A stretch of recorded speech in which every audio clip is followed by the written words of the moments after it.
अचूक प्रमाण वापरून आज आपण बनवणार आहे 1 महिना टिकणारे शेंगदाण्याचे हेल्दी, पौष्टिक, टेस्टी असे उपवासाचे लाडू. आता आपल्याकडे उपवास चालू आहे आणि जेव्हा उपवासात आपल्याला थकवा येते अशा वेळेस तुम्ही एक लाडू खाल्ला आणि 1 ग्लास पाणी पिलं तरी आपल्या शरीराचा थकवा दूर होतो. आता हा लाडू नुसता उपवासालाच खावा असं नाही आहे. हा लाडू तुम्ही नेहमी कधी पण खाऊ शकता. जेव्हा आपल्या शरीराला अशक्तपणा येतो आणि शरीरामध्ये हिमोग्लोबिनचं प्रमाण कमी असतं तर अशा वेळेस तुम्ही दररोज एक लाडू खाल्ला तर आपल्या शरीरातील रक्ताची कमतरता भरून निघते. मला तर वाटतं दररोज सगळ्यांनी हा एक लाडू खाल्ला पाहिजे.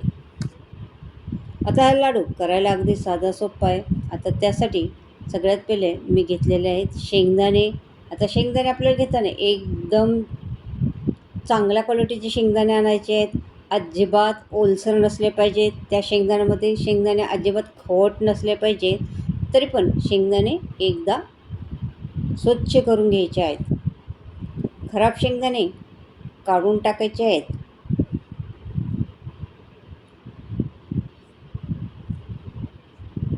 आता शेंगदाणे स्वच्छ झालेले आहेत.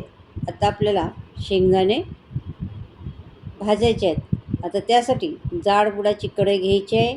तुम्ही जाड बुडाचं पॅन पण घेऊ शकता. आता शेंगदाणे भाजताना एकदम जास्त घालायचे नाही आहे. अगदी थोडे थोडे करून हे शेंगदाणे भाजायचे आहेत. कढई गरम करून घ्यायची आहे आणि गॅस आता कमी करायचा आहे आणि कमी गॅसवरती हे शेंगदाणे भाजायचे आहेत.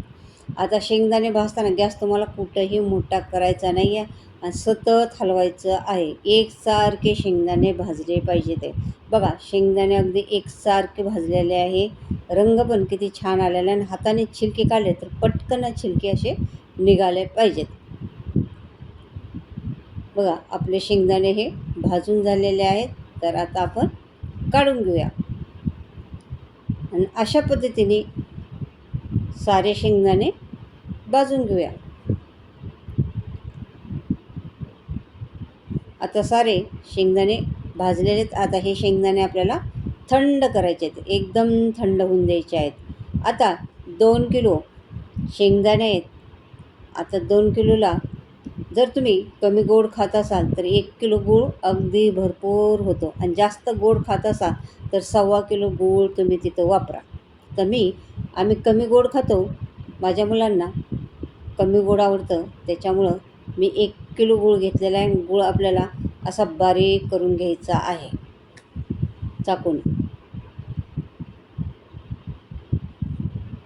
आता गूळ मी बारीक करून घेतलेला आहे. आता माझं प्रमाण बघा 2 किलो शेंगदाणे आणि 1 किलो गूळ झालेला आहे. तुम्हाला थोडंसं जास्त गोड पाहिजे तर 1.25 किलो गूळ वापरा. आता शेंगदाणे थंड झालेले आहेत. गूळ पण आपला चिरून झालेला आहे. आता मिक्सरचं भांडं घ्यायचं आहे. खाली थोडं शेंगदाणे घालायचे, त्याच्यावरती गूळ घालायचं आहे. पुन्हा थोडं शेंगदाणे घालायचे आहेत आणि त्याच्यावरती थोडासा गूळ घालायचा आहे आणि पल्स मोडवरती 1 सेकंद मिक्सर चालू करायचा आहे. 1 सेकंद बंद करायचा आहे. असं करून तुम्हाला चालू बंद करून हे शेंगदाणे बारीक करून घ्यायचे आहेत आणि खूप जास्त बारीक करायचं नाही. जाडसर भरड करायची आहे. बघा इथं तुम्हाला दिसते बघा काय काय शेंगदाणे असे त्यातले शेंगदाणे पण दिसतात. अशा पद्धतीने सारे शेंगदाणे आपल्याला वाटून घ्यायचे आहेत. बघा याच्यामध्ये पण शेंगदाणे दिसतात.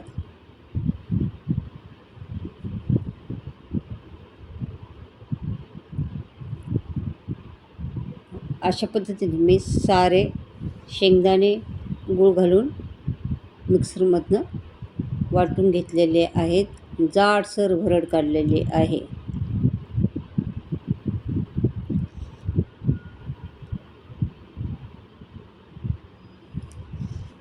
आणि हे पुन्हा मोठ्या भांड्यामध्ये घेऊन हे सगळं शेंगदाण्याचं कूट हाताने असं मिक्स करायचं आहे. कारण मिक्सरच्या भांड्यामध्ये कधी कधी काय होतं, एका भांड्यामध्ये गूळ जास्त होतो तर एकामध्ये कमी होतो. याच्यामुळं असं चांगलं मिक्स केलं तर एकसारखा गूळ मिक्स होतो आणि गोड अगदी एकसारखं लागतं. तर आता बघा, आता मिक्स केलं आणि लाडू वळून घ्यायचे आहेत. बघा, लाडू पण पटकन वळायला येते.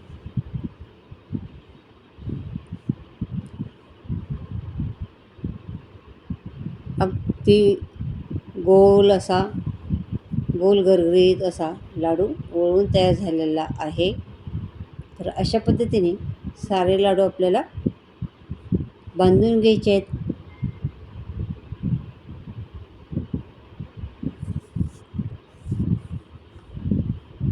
बघा, याचे असे जाडसर दिसतात का नाही, दाणे असं. अशा पद्धतीने हे सारे लाडू बनवून तयार केलेले आहेत.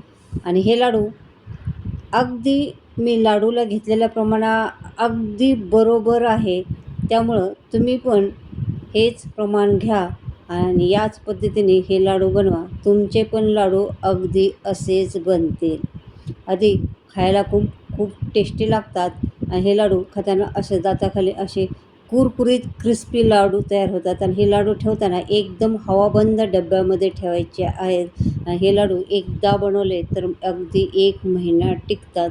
हेल्दी, पौष्टिक आणि टेस्टी हे उपवासाचे शेंगदाण्याचे लाडू आपले तयार झालेले आहेत. तर चला, तुम्ही पण या पद्धतीने नक्की बनवून बघा. आणि रेसिपी आवडली तर लाईक करा. आणि आशाच किचन चॅनलवरती नवीन असाल तर चॅनलला सबस्क्राईब करा. तर चला, असंच पुन्हा आपण भेटणार आहोत नवीन नवीन रेसिपी घेऊन. तोपर्यंत बाय बाय.